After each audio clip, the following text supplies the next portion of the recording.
A system is, first of all, most people think it's a computer system. It's not. It's a method of repeatedly producing an output. And the reason I wrote the book was that most of my coaching clients have been frustrated by a disconnect between what they expect employees to do and what the employees think a good job looks like. And the reason that you hire somebody is to produce an output. Now, that output can be produced one of two ways. One is an expert who's got a lot of intuition, a lot of wisdom, a lot of experience.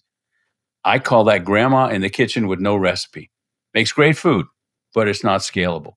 Many business owners find themselves in that position because they built this company, they've grown it, they know all the details, and all the problems come to them. And they can't seem to get out of the way.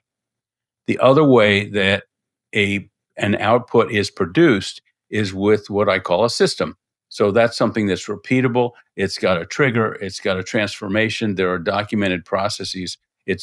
There's a DAMS. I call it the DAMS rubric. It's documented. Somebody's accountable. There are metrics, and it's subdivided properly for growth. Okay, and so that's helpful to kind of set that. So how do systems tie into outputs then? Systems are the way. A robust system is the way that outputs should be produced in a company. And the more systems that are in place, the more that those outputs don't depend on individual experts, the more repeatable it is, the more valuable that company is. And then where would you rank KPIs? That's a big buzzword today, KPI this, KPI that. So I've got mixed emotions on KPIs, but where would you rank KPIs?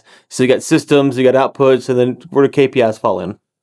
KPIs are the measurement of or the accountability of the production of those outputs.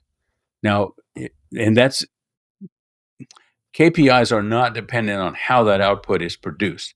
If it's produced by a grandma in the kitchen, great. It's good food, it's a great KPI.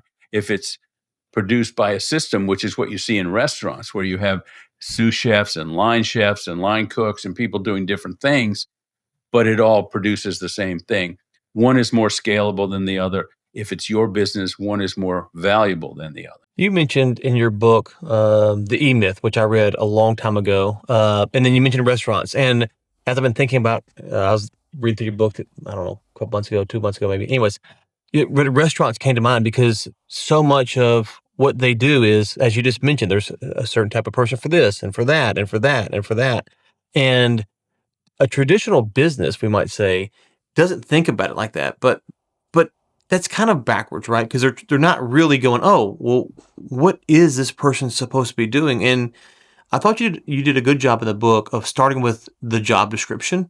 Of like the job description doesn't even a lot of times require output. So where do you see a lot of companies fail maybe with a job description that doesn't put any onus on the employee to deliver an output, and then it ends up with a review going, well, the employee thought they did great because they matched the job description, but the owner thought us about the output. And so how do you synthesize all that? Job descriptions and job titles, particularly, can be used as a shortcut for outputs, but often that connection is not exact. So you may hire somebody to be a lead technician.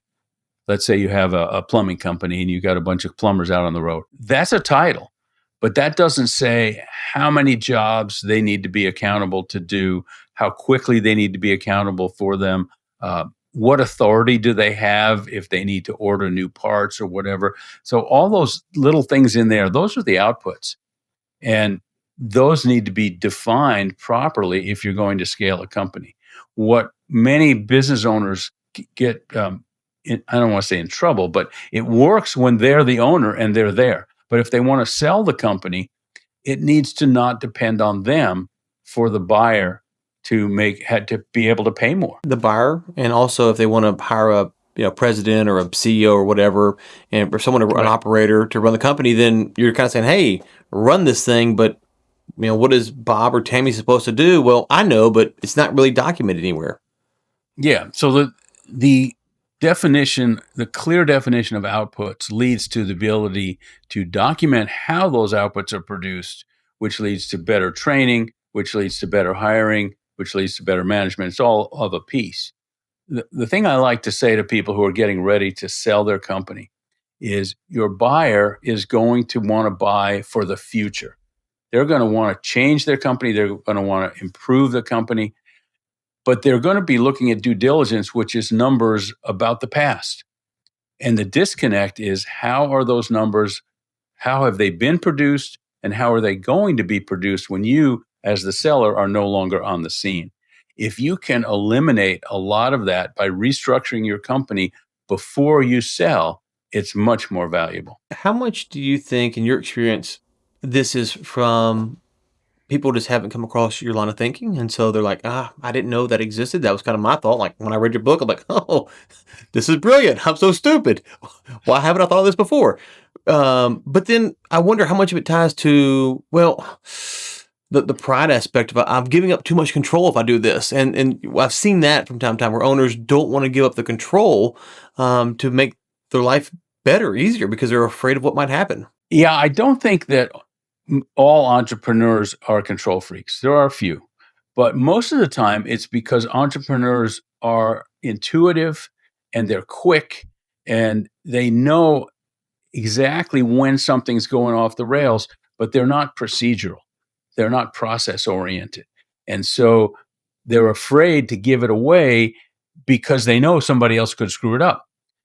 But if they put the right systems in place, if they put the right documentation in place, those systems will have checkpoints where they can jump in, or somebody else could jump in and fix it before it goes off the rails. So it's, again, go back to the kitchen analysis. If grandma's making 6 different things in 6 different places in the kitchen all at once, she kind of knows what's going on, but nobody else does. Whereas if he has a recipe, you can say, oh, did you put the right amount of salt in? Did you set the oven at the right temperature? If not, you can fix it before the cake comes out of the oven.